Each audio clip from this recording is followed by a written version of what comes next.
कैसे दुख साहब जाने तो हंसे दूर गईला के, कैसे दुख साहब जाने तो हंसे दूर गईला के। आई हो दादा सजा पवनी प्यार कईला के, आई हो दादा सजा पवनी प्यार कईला के।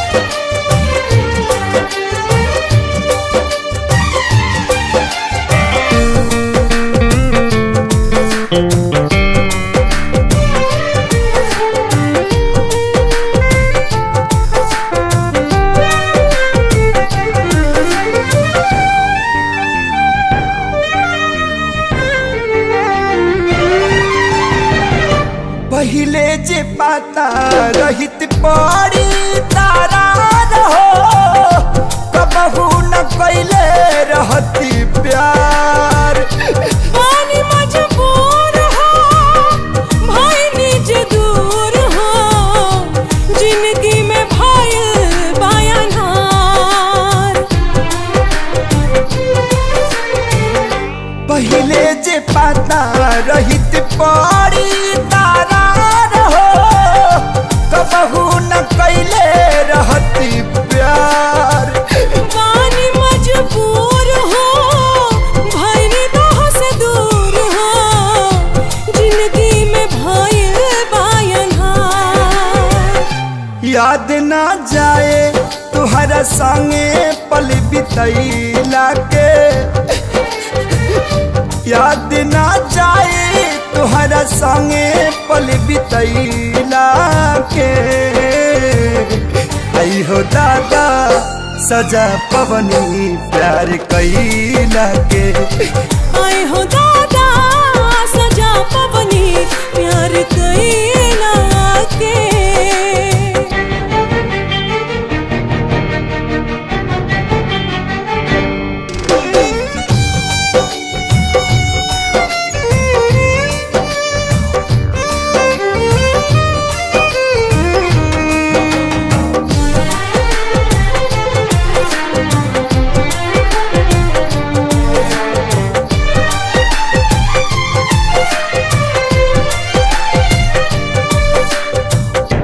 कौन कसूर भइल हमसे विधाता, दिलवा जे कैला चकनाचूर।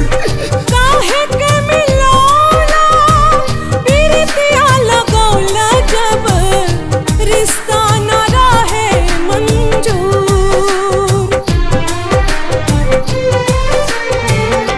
कौन कसूर भइल हमसे विधाता, दिलवा जे कैला चकनाचूर। काहे के मिलौला प्रीतिया लगौला, जब रिश्ता न रहे मंजूर। गम के आगी में जरतानी बिना चैला के, गम के आगी में जरतानी बिना चैला के। आई हो दादा सजा पवनी प्यार कईला के, आई हो दादा सजा पवनी प्यार कईला के। आई हो दादा सजा पवनी प्यार कईला